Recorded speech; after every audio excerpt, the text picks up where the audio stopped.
Morning, everyone. We're going to start in just a minute or so.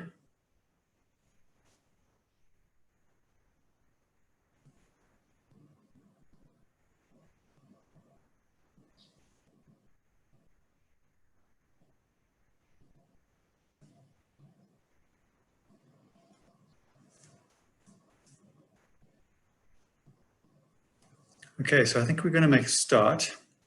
Good morning, everyone. My name is Andrew Taylor. Sorry, excuse me. Yeah, my name is Andrew Taylor. But before we start, you're going to notice that your cameras and your microphones have been muted.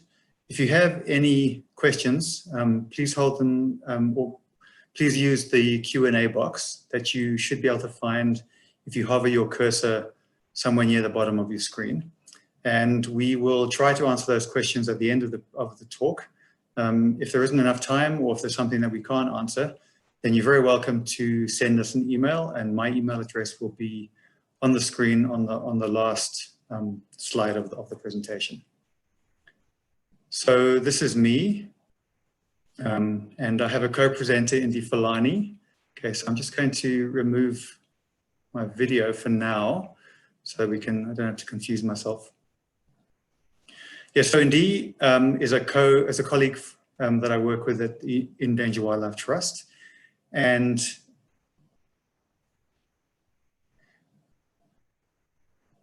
so she is currently in Limpopo.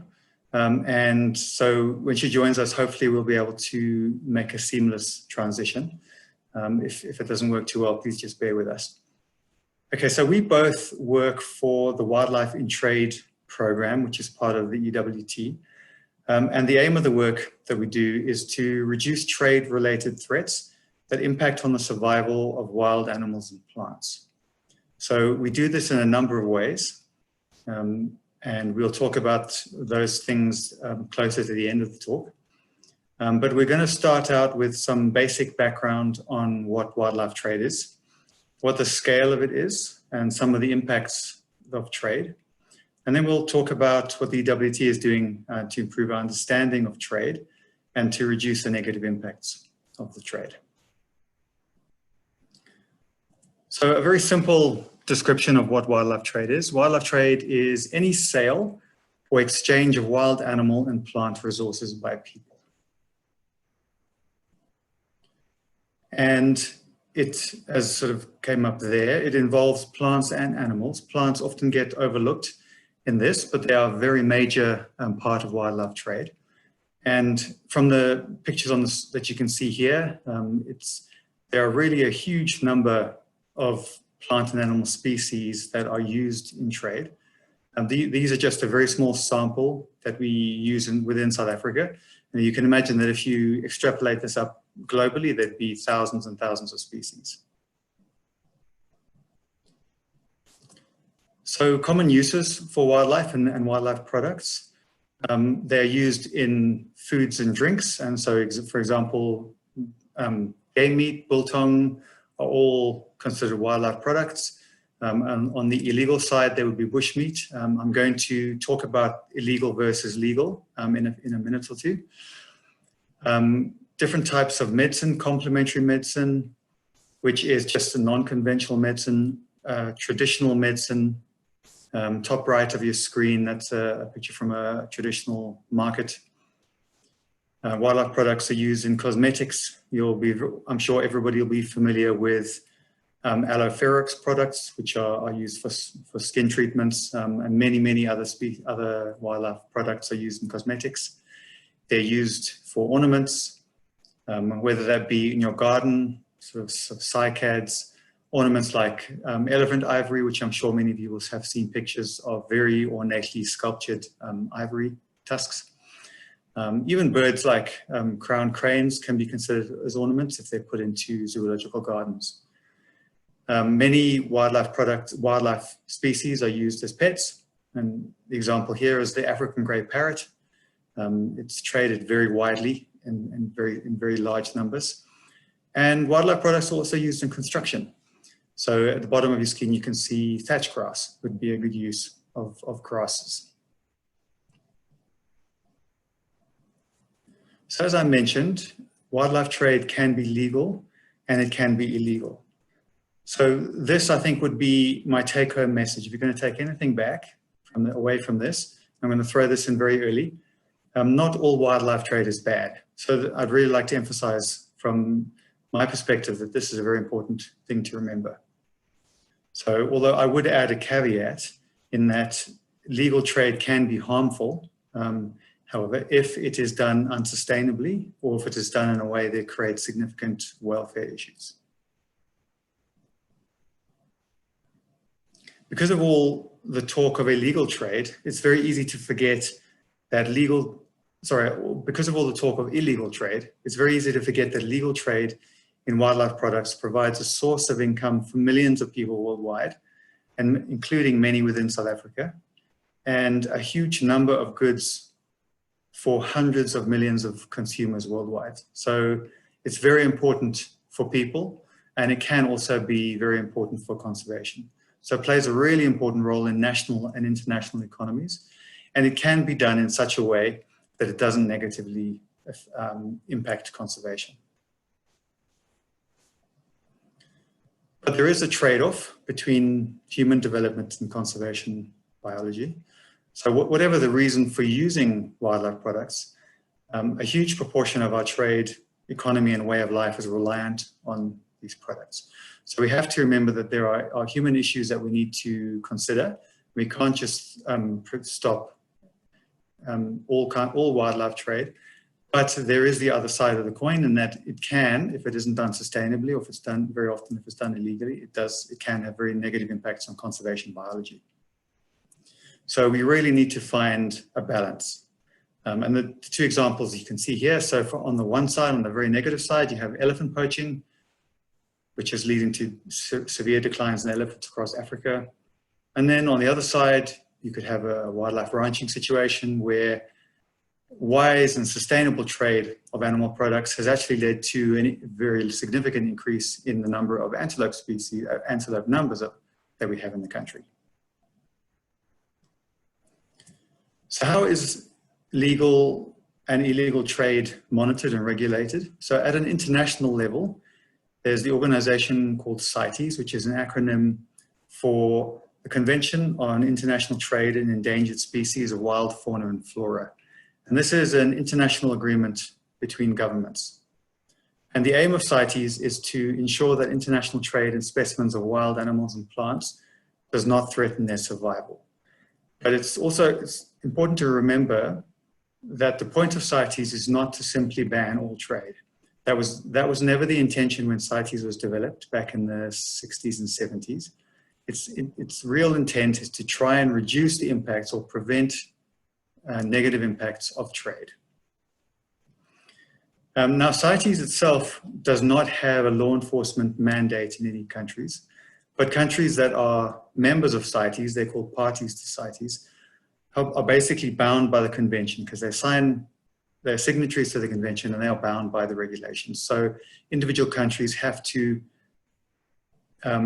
put in place laws and regulations to control and regulate and monitor trade.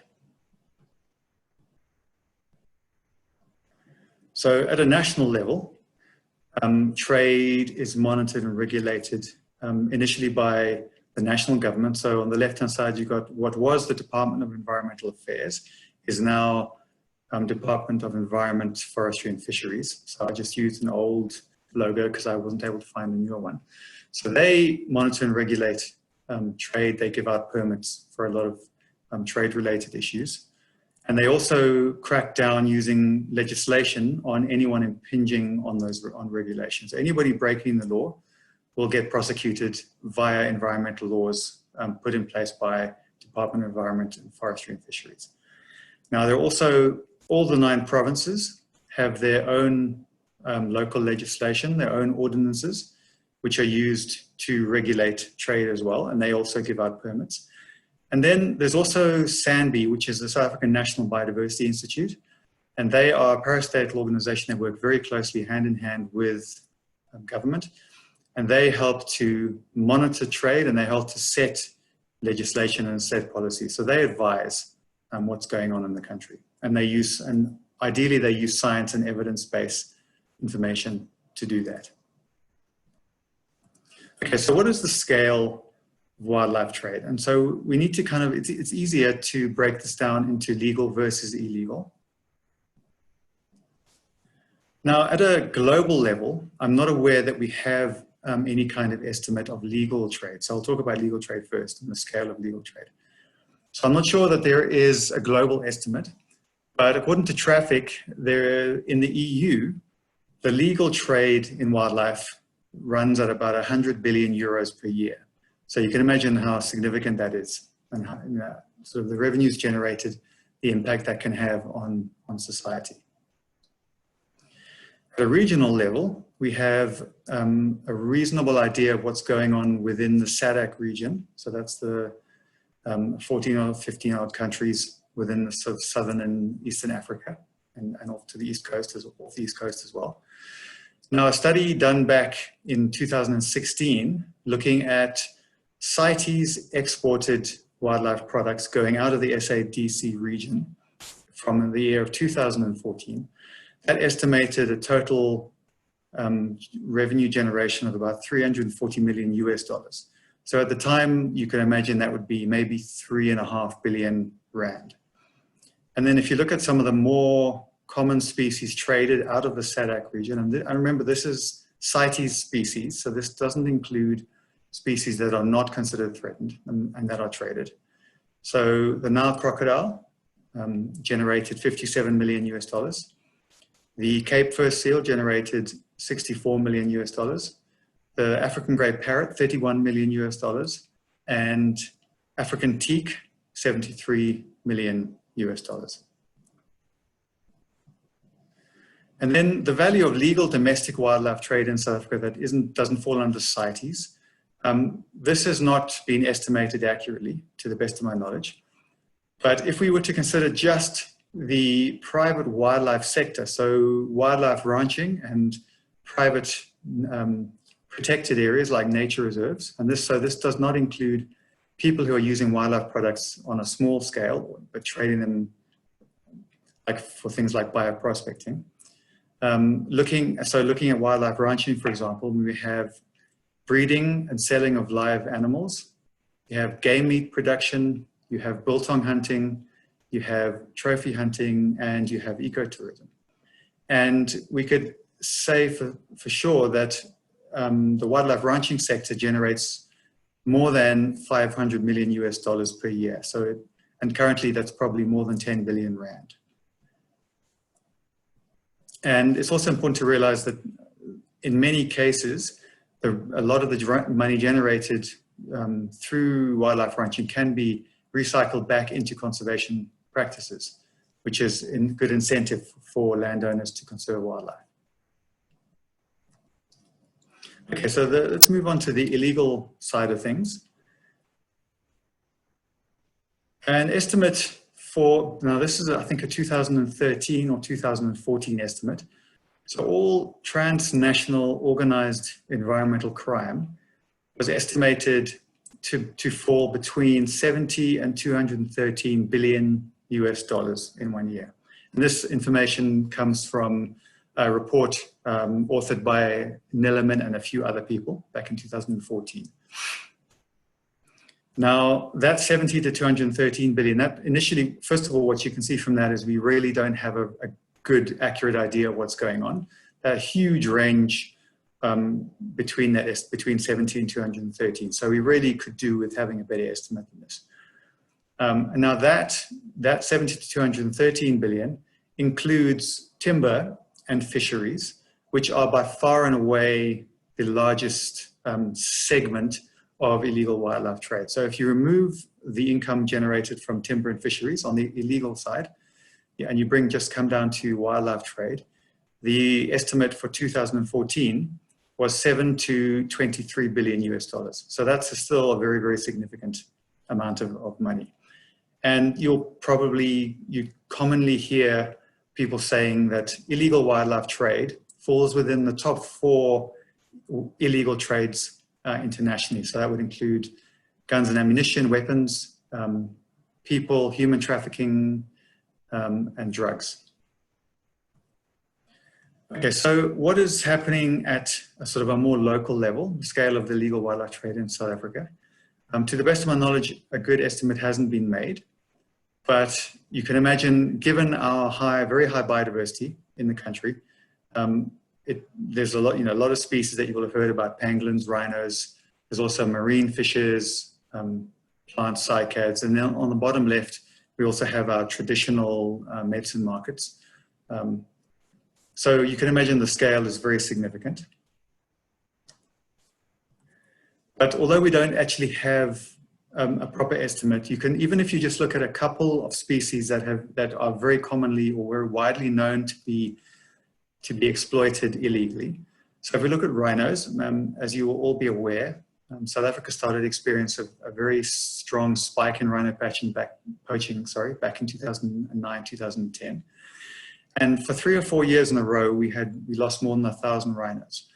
And if you were to take 1,000 rhinos, if you were to use an estimate of 1,000 rhinos poached, using an approximate estimate of what that horn could be sold for on the black market, you could estimate that it could at least reach $100 million per year for those rhino horns. Now, we know that the number of rhinos poached per year is starting to decrease.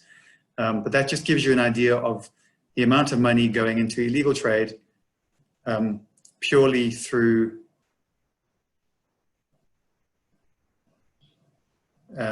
rhino poaching. Okay, so and then the other one is abalone. I'm not going to say too much about this because it's not something that I'm very familiar with. But Traffic have done a lot of work on abalone, and they've estimated that the export value of illegally harvested abalone was $57 million in 2016, and that was from 3.2 tons, which is on a par with South Africa's illegal squid exports. So just those two species give you an idea of how much illegal trade is going on.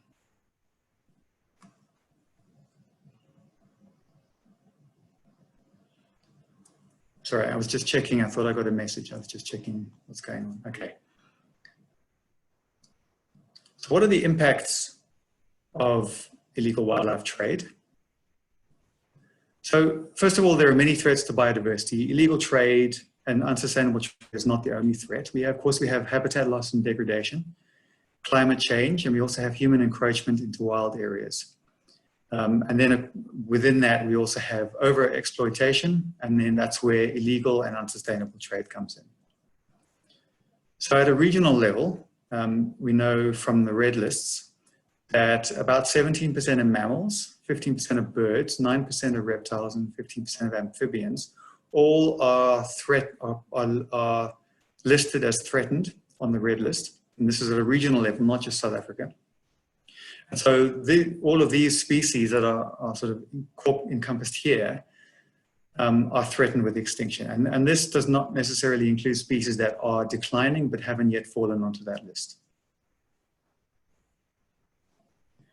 So the impacts would be, two of the main impacts would be major declines in populations. So African elephants across the continent have been declining significantly, and the numbers continue to decline. Pangolins have been becoming increasingly well known in terms of illegal trade, and everybody talks about them being the most trafficked mammal species on the planet. This is our Temminck's ground pangolin, which is not really, we don't think is yet trafficked that much in comparison to other African species. But these species are very likely declining.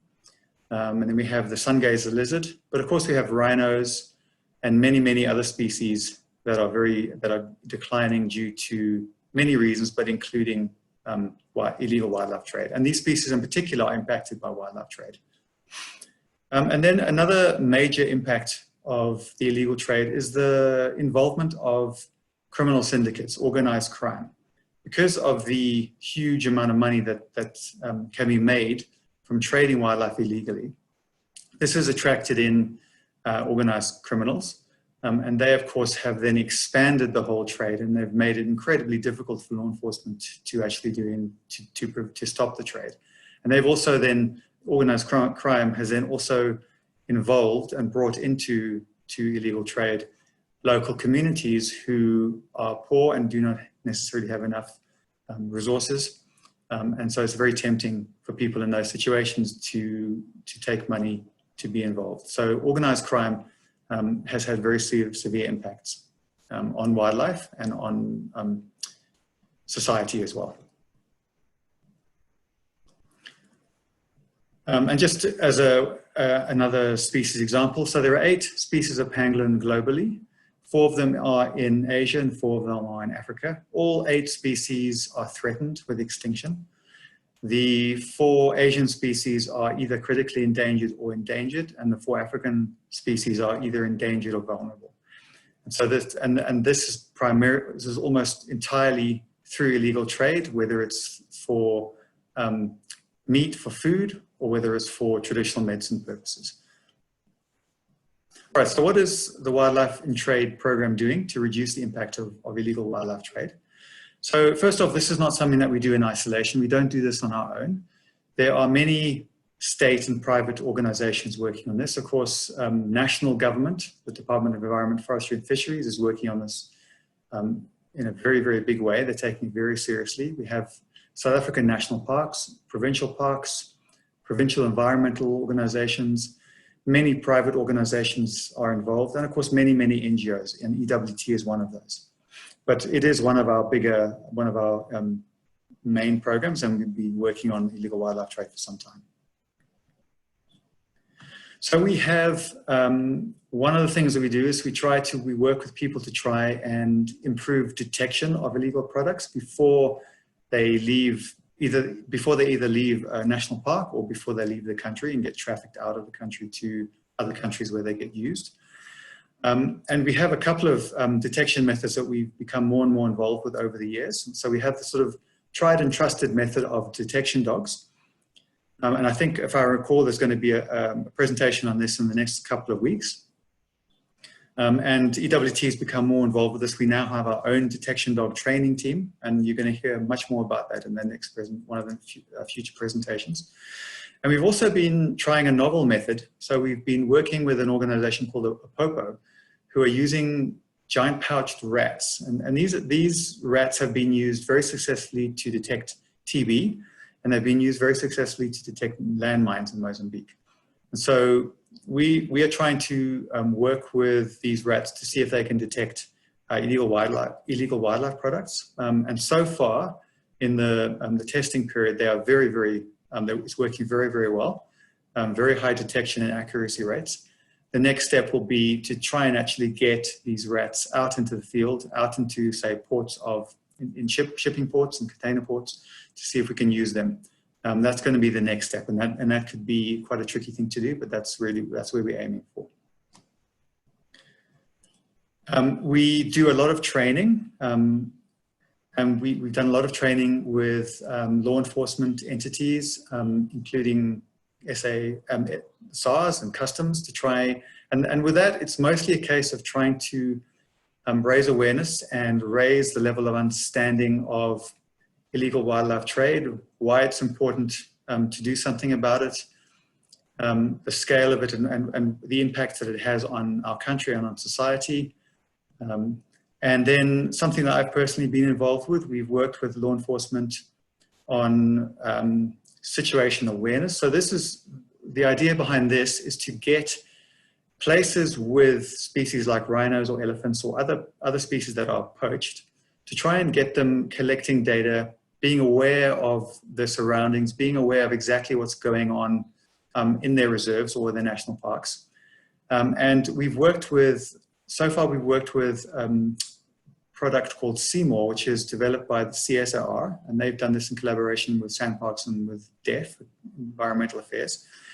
And we're also talking to Vulcan, which is a company that's developed a product called Earth Ranger, which is something that can also be used for situation awareness. And both of these products are being used very successfully to help reserves understand exactly what's going on in their reserves, which helps them in deploying their anti-poaching teams. So we also do a lot of research to understand wildlife trade, and this is really important. It's very important to have a good foundational knowledge of exactly what is going on. So what species are traded, how many are traded, but things like where are they coming from, how do poachers find animal products, how do they get them out of national parks, how are organized crime syndicates working, how are they exporting them out of the country. Understanding those kinds of things is critical in finding ways to stop it. We also have projects working on wildlife and the law. And specifically within this, we have one of my colleagues, Ashley Dorr, is working on a project which on restorative justice, which is a system of criminal justice which focuses on the rehabilitation of offenders through reconciliation between victims and the community at large. So I'm not sure if Ashley will be talking about this at any time, but this is a very interesting and very promising route which we're pursuing. Okay, so now I'm going to hand over to my colleague Ndi, and she's going to talk about the Illegal Wildlife Trade Database. And please just bear with us while she switches over.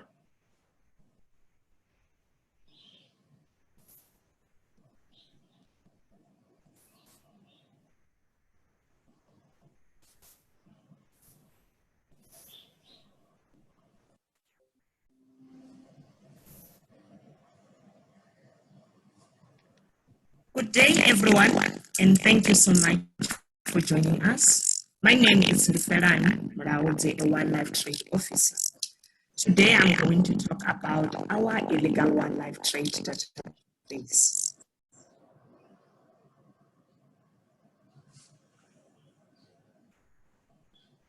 The purpose of illegal wildlife trade database, or IWT database, is to generate fundamental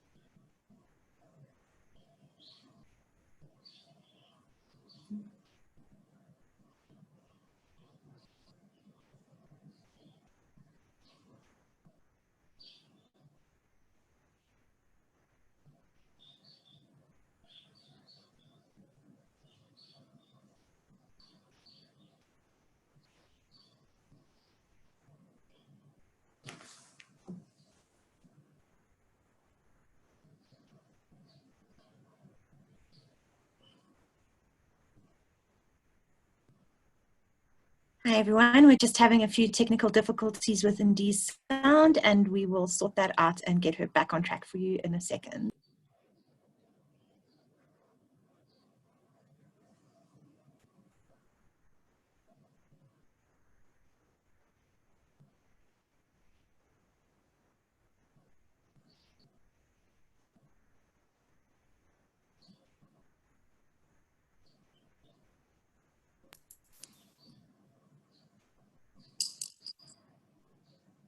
Hello?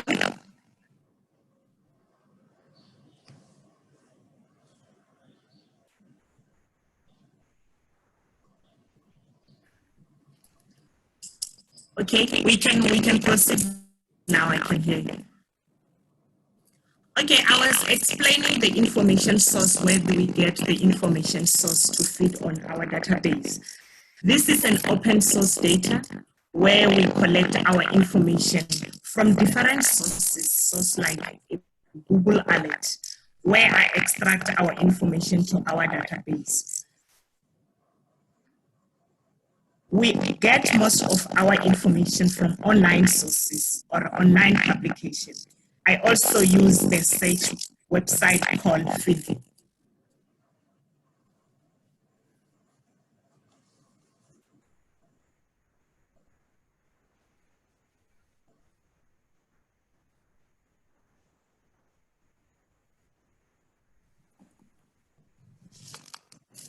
This is how our database looks like. It's a very big data set. At the moment, we have collected more than 1,000 entries. From the open source data, this is how we extract our information to the database.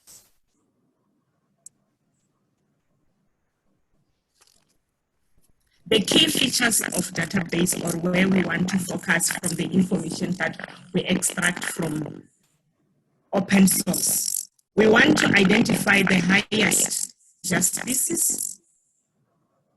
We also want to identify the common use method of transport. We also want to identify the smuggling routes, where most of the product are going and where it's seized. And lastly, we want to identify the method of concealment.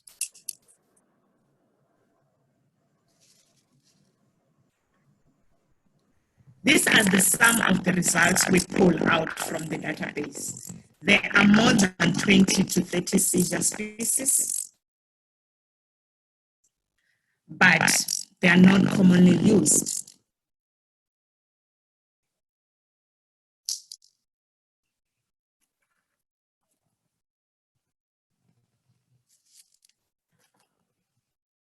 On transportation, based on the available information, transport A, it's more commonly used. Tons of elephant ivory, pangolin scales, and rhino horns has been seized at the airport. Cars or vehicles play roles in transporting the wildlife products. Wildlife products are being transported to major centers using taxis, buses, or even ambulance.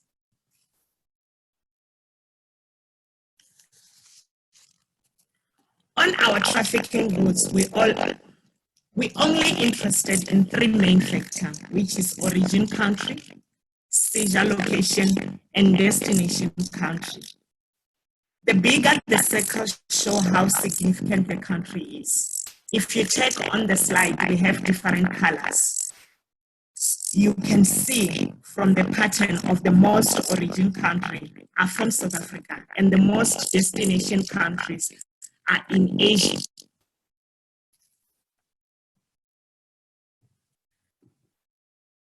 In the method of concealment, in many cases, when they smuggle the product from one country to another, they hide the product inside the car engine. They can hide the product underneath the bus. They also mislabel the product. They can use dog food package or any package to mislead the product. They also wrap the product with card boxes, foil, or plastics. In other cases, they smuggle the product among other goods. Okay.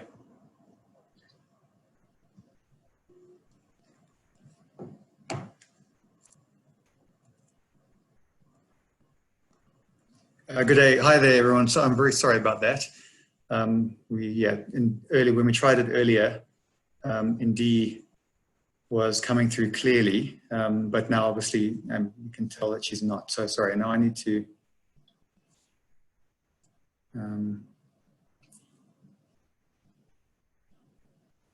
Sorry, please just bear with me. We're almost finished here.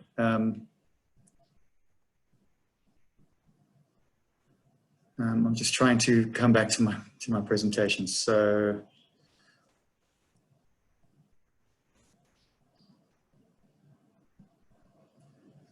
okay, yeah. So, all right. So, very sorry about that. So, I'm almost finished. I just wanted to very briefly mention. Of course, many of you everybody is in lockdown. So, everybody is very aware of the coronavirus and the COVID-19 disease. And this has had very sort of significant impacts, or could potentially have very significant impacts on legal and illegal wildlife trade. Now, I'm not going to go into detail about this now, but this is just to kind of tell you that in a week or so, there's going to be another talk, and it's going to be myself and two of my colleagues doing a sort of an interview process where we will talk about the coronavirus, and hopefully that will be of interest to you. Okay, so that's the end of our presentation. Again, very sorry for the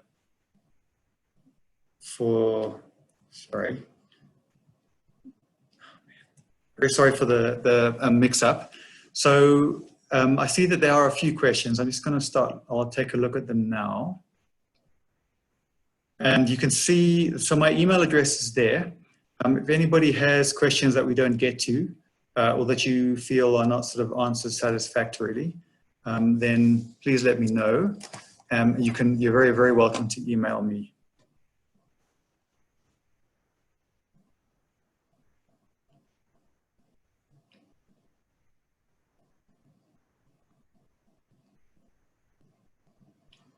Okay, so I think what I'm going to do is I'm going to read through the comments, and then I'll try, if there are questions there, I will try to answer them. Let me put my video on so you can see me. Okay. All right, so the first comment is from Alexa Cancio. Apologies if I have mispronounced that. For those that feel they do not know of people within their circle who purchase illegal wildlife items and thus feel they have a limited connection with IWT to minimize impact on the situation, what are actionable things that these people can do? It's an interesting question. For this,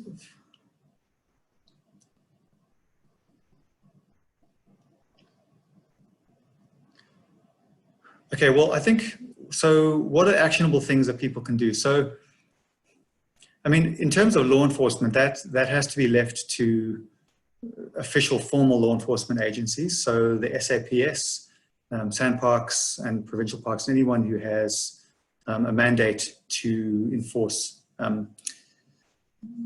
illegal crimes against wildlife. But I think what you could do is better inform yourself or educate yourself in terms of what is legal and what isn't legal. And the EWT would certainly be very willing to help people who would like to find out more about that. There are links on our website. So we do have position statements or perspectives of what we've relating to various issues in conservation, including a wildlife crime and issues around wildlife trade. So you can find resources on our website. You're very welcome to contact us directly. There are also other NGOs that do things like this, and Traffic is a very good organization, have a good website that you can go to. So my recommendation would be educate yourself about what is legal and what is not legal, and what is sustainable and what is not sustainable. And then find out, and then sort of inform yourself of where products where you might be coming across wildlife products. Okay, so Bernard Marais, the position that we as a human race currently find ourselves in is partially due to consequence of illegal wildlife trade, with some grave health consequences. How do we change the attitude, mindset of different cultures or nationalities regarding wildlife trade? And how do we win this battle? Okay, so this is not an easy question to answer. And so I didn't get to this. I mentioned it very briefly at the end with the COVID-19. And I think perhaps I would like to sort of postpone a proper answer to this until we do our chat on COVID-19, which will be myself, I think it'll be myself and then my colleagues, Annie Dupree-Reynolds and Harry Davies-Mostert. And we're going to do a sort of a roundtable chat where Harriet will ask us questions. But this is a very, very sensitive issue. And as I was trying to put across, we have this trade-off between needing to do the right thing for wildlife and for biodiversity conservation, and at the same time needing to make sure that the needs of people are met and that their needs are not sort of trodden on. And we need to find a balancing act of how we actually go about that. So this is not something that's easily remedied, and it's definitely something that many organizations are working towards, including the EWT, including WWF and Traffic, and international funders are putting more and more money into trying to find ways to deal with this issue. But I think we have to be very careful that we don't impose our own cultural and ethical opinions on things while at the same time trying to find ways to reduce it. So I know I've kind of danced around that question a little bit, but please tune in again when we have a conversation about COVID-19.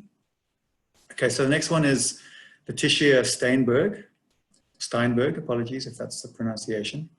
Would you be supportive of selling the rhino horn in Sandpark's vaults that was sourced from rhinos that died from natural resources? The income can then be applied to conservation. This will assist to increase supply and depress prices. Okay, so again, this is really not an easy question to answer. So as I'm sure you will know, as if you've asked a question like this, their opinions are very polarized on trading in products of wildlife, of threatened species of wildlife. And the classic case would be rhino horn. So you have on one side of the argument would be what you've suggested here, and there's some legitimacy in terms of certain principles of what you're saying.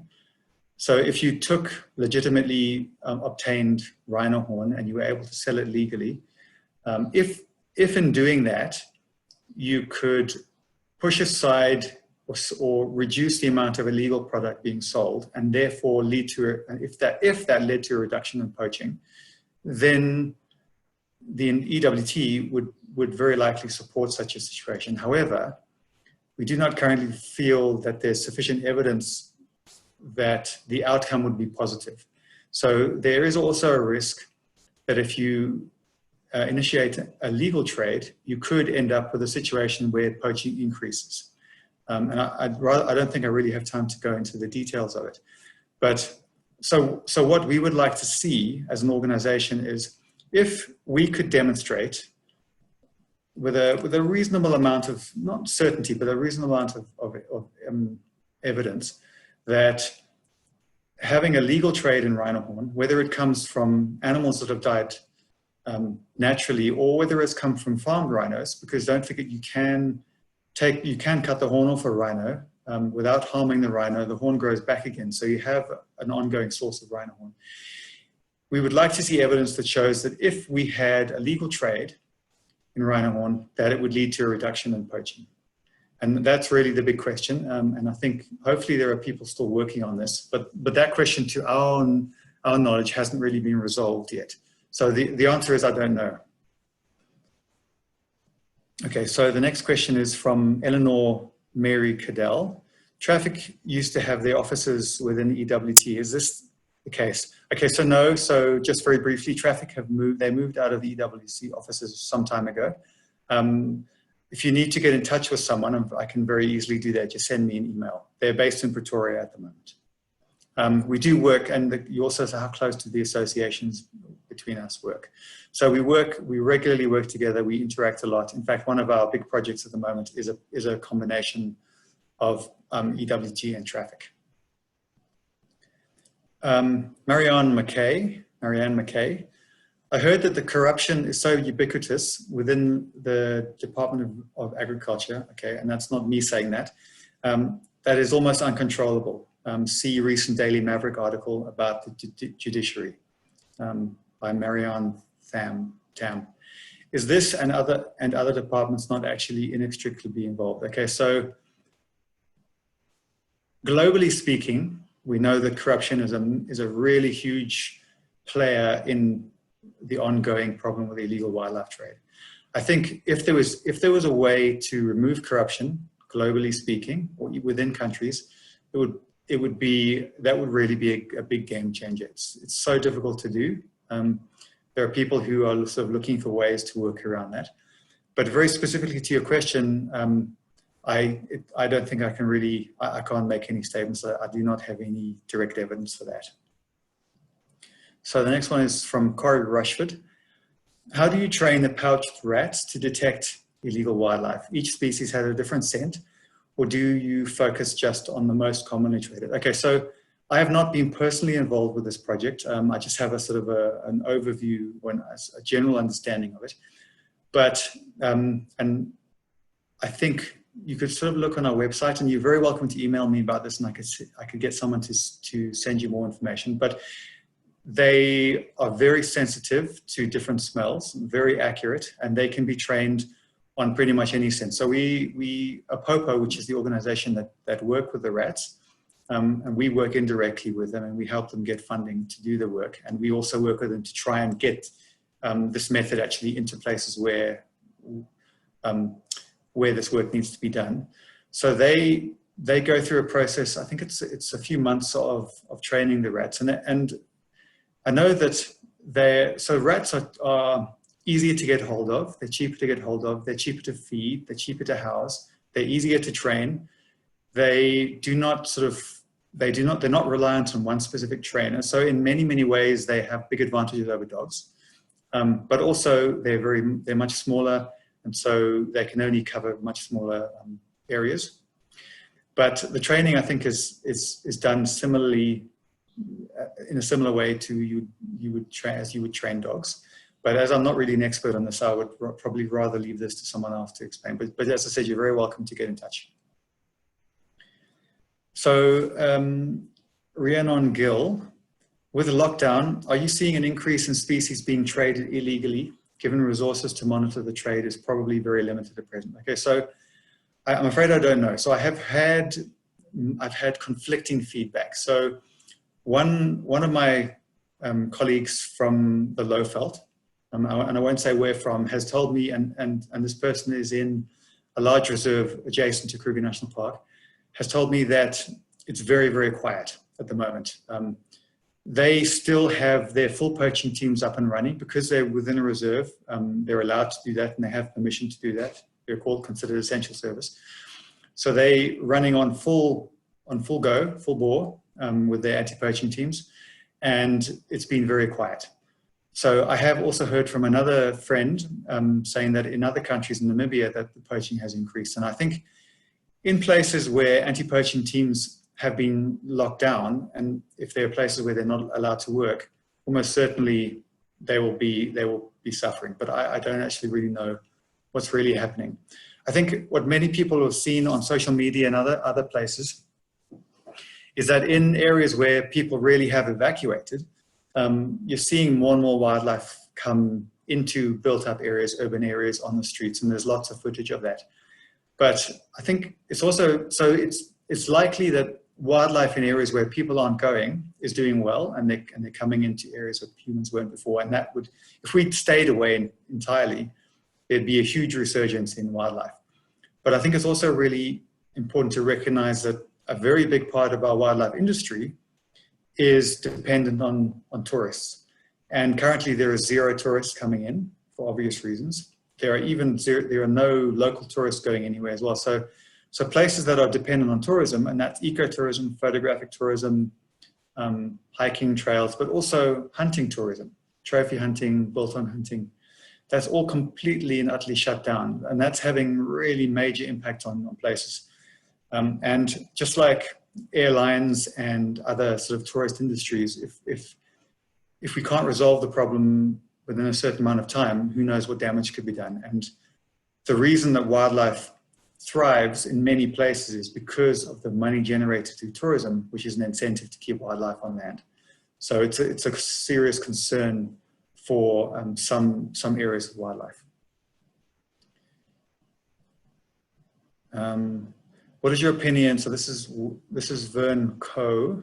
What is your opinion on flooding markets with artificial or farmed products? I understand the artificial products, but I'm skeptical about farming wildlife for their products. Many people also argue that wildlife pet trade creates demand for the animal and promotes its conservation. What is your opinion on this? Okay, so this is a very similar question to the previous trade one, although Vern has mentioned artificial products and also farming. So in terms of farming, I think from a conservation perspective, if we were to have a situation where a legal trade in a wildlife product was to be, if a trade in a wildlife product was to be legalized, we would want to see an improvement in wild populations. So if we were to take rhino horn, which is the standard example, we would definitely want to see not only trade going on and a reduction in poaching, but we would also want to see an improvement in populations in wild populations. So this must also benefit wild rhinos. It can't just benefit farmed rhinos. Having said that, if legalizing trade was beneficial, reduced poaching led to conservation of rhinos in the wild, I personally can't see a problem with having farmed rhinos either.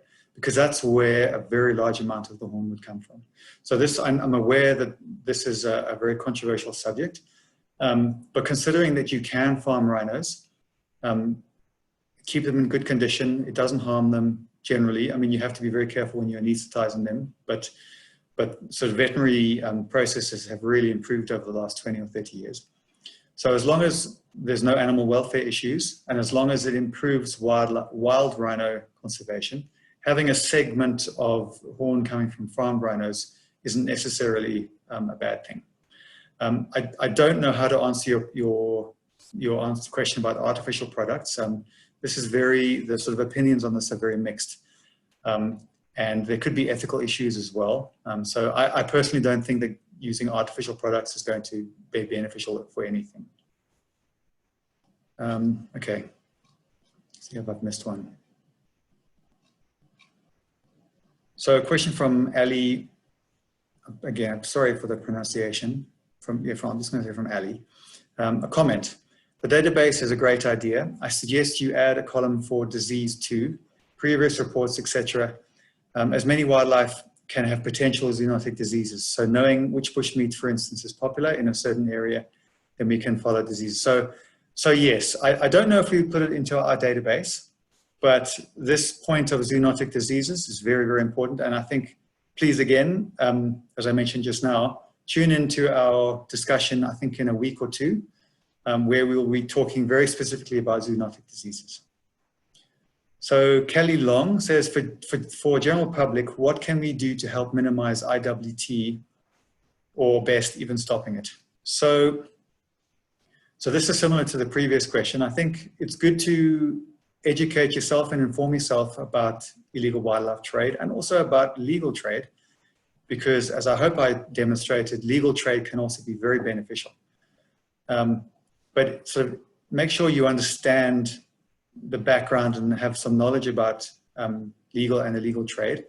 And then you can sort of start looking into areas where you may have some knowledge or influence. You can support NGOs, and some people might not like me saying that, but you could support NGOs that do work that you feel is important.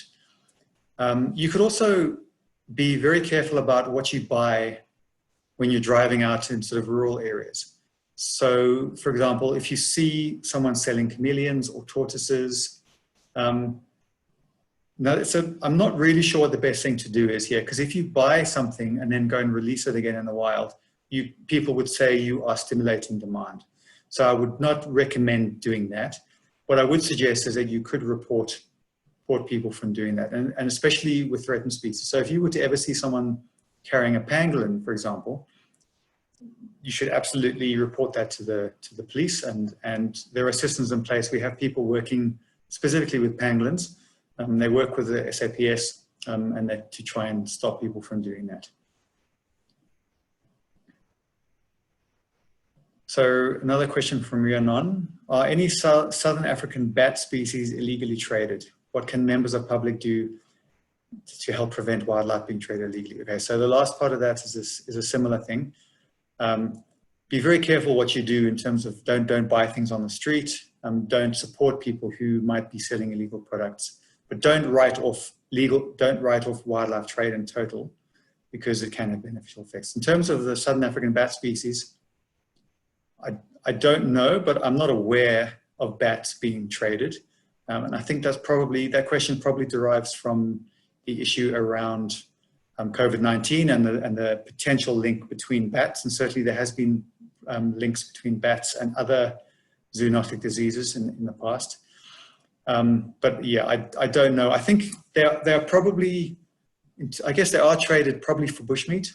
I have no idea to the extent to which that happens in South Africa, but very likely, especially the bigger bats, the fruit bats up in sort of Central Africa.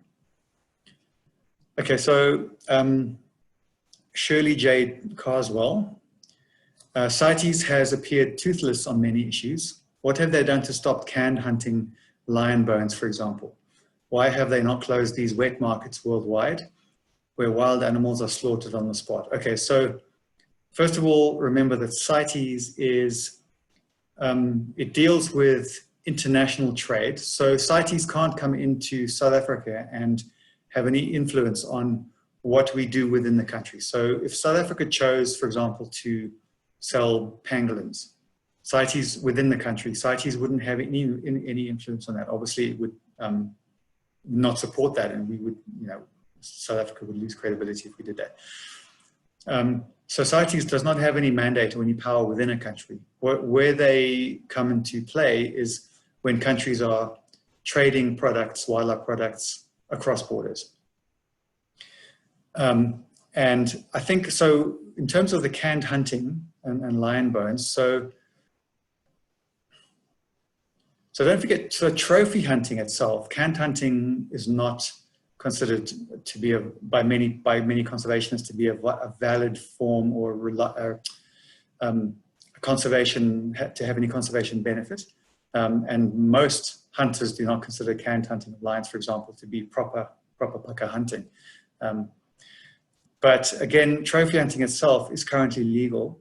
And so the export of trophies, of which lions could be one species, is monitored by CITES, and they regulate which countries can export hunting trophies, especially of lions. And so many countries would not be allowed to export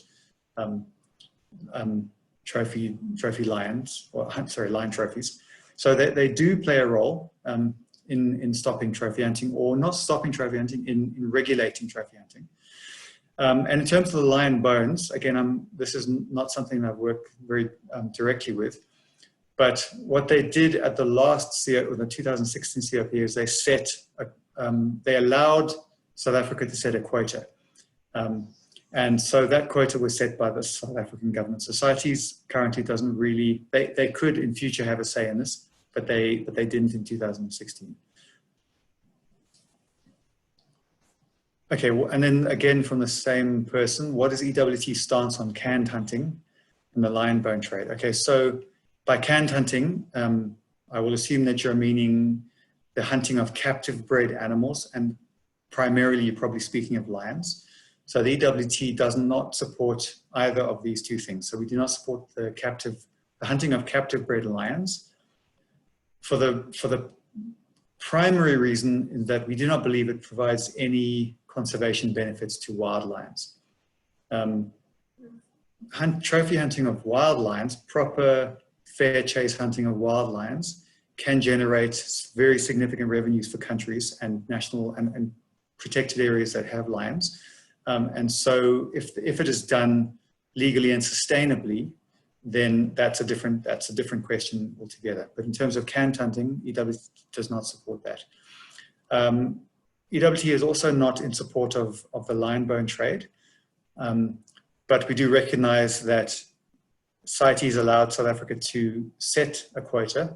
And so while that quota is in place, now that there have been changes in the last couple of years, but if there is a legal quota, then you have to remember that it is legal to do so. It's legal to sell lion bones, although there could be very severe conservation consequences of doing that.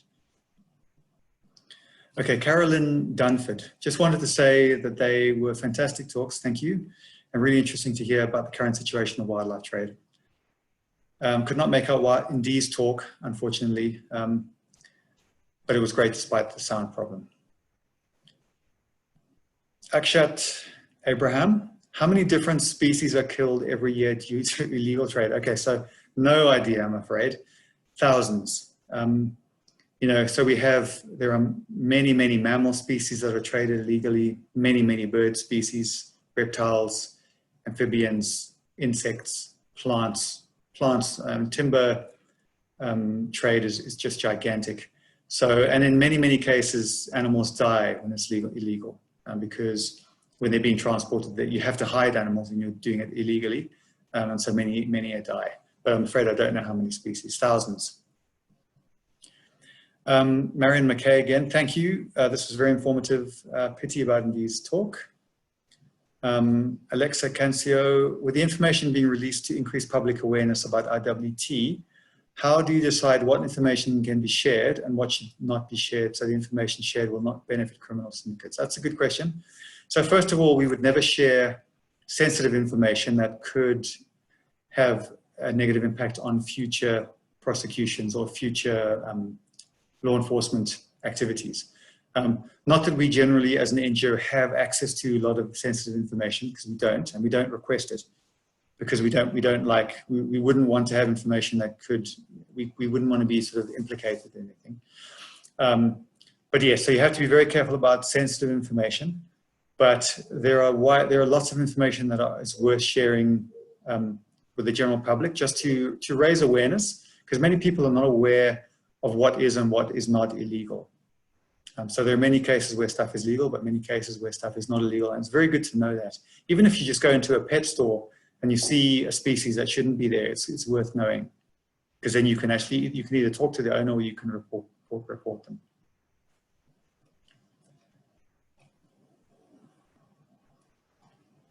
Sorry, I've lost the questions, keep scrolling. Okay. So I think I'll carry on until I'm told to stop.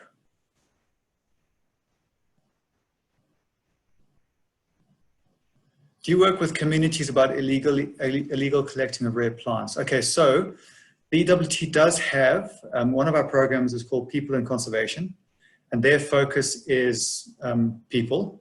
So communities, the focus is communities, but we all tend to have a kind of a different idea of what a community is. But if you're talking about rural communities that live close to wildlife areas, and that that may be involved to some extent with illegal trade, we do work with them, and we also work with other NGOs and work with the national government and with sandparks and other entities. And we are sort of always trying to develop projects to work with communities. But just to reiterate what I said a few minutes ago, we need to have a balance whereby we reduce the impact of illegal trade, but at the same time, we also do not impinge on sort of cultural and sort of legal rights of people to benefit sustainably if they can do so. But this is something that I'd rather, it's probably best left to our People in Conservation program. So then the question from Umi Chukwa. So are we not endangered as well as the wildlife we can have corona? Are we not endangered? So, I mean, we do, I'm not sure I fully understand the question. If you mean, are we as a species endangered? I think we are a threat to ourselves. There are many ways that we could annihilate ourselves, from nuclear war, pandemic, virus outbreaks, global climate change. I think it's extremely unlikely that we will die out as a species, but we could almost eliminate ourselves. That's for sure. And the coronavirus is sort of a warning to us of the damage that we're doing to the environment. Karina Becker, do you think that databases such as iNaturalist could be contributing towards illegal poaching, particularly of plants? Yes, I think it could be. If you had a series of photographs from a specific place, let's say you had camera traps up, not camera traps, if you had a series of cameras set up and they were taking sequential pictures over time, and you could look at those pictures and see that there are changes and maybe cycads are disappearing, then yes, those things could be used. And I think there's definitely a good case for using citizen science to help in conservation, including illegal trade.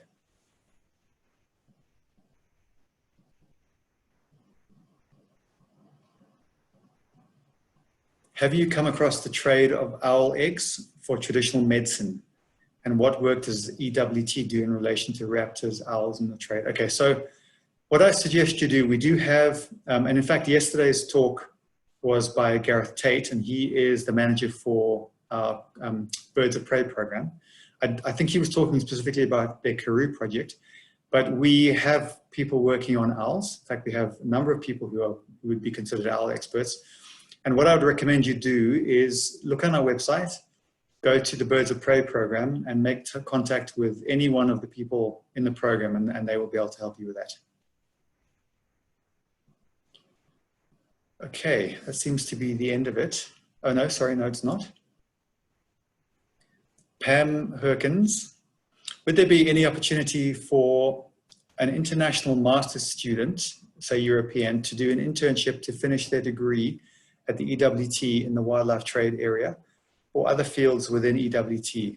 Okay, so maybe. So what I suggest you do, please, is you could contact our human resources department. So that would be Emma Cesari.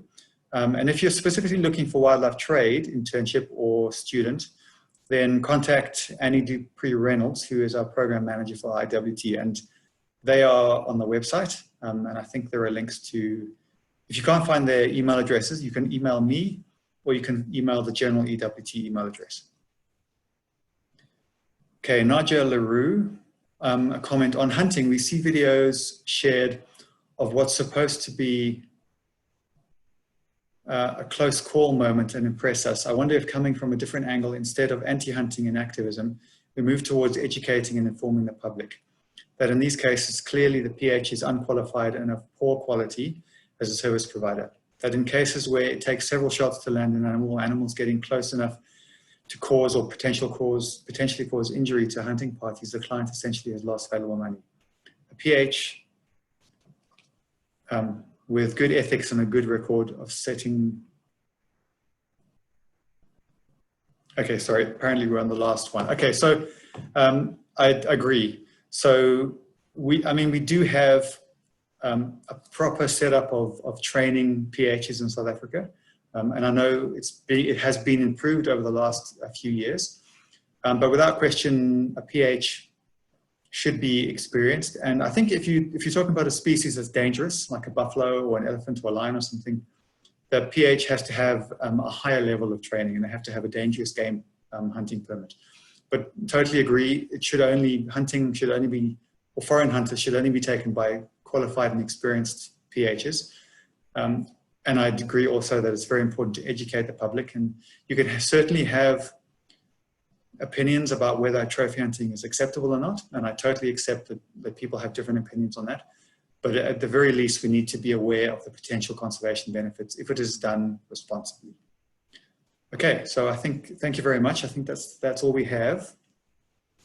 And yeah, thanks very much for listening, for those of you who are listening. And yeah, I hope you tune in again tomorrow, but also for a talk on which we'll be focusing on zoonoses. Everyone, just to mention, Andy has spoken a couple of times about that COVID-19 panel discussion. It will be on the 14th of May, so hopefully we'll see you all then.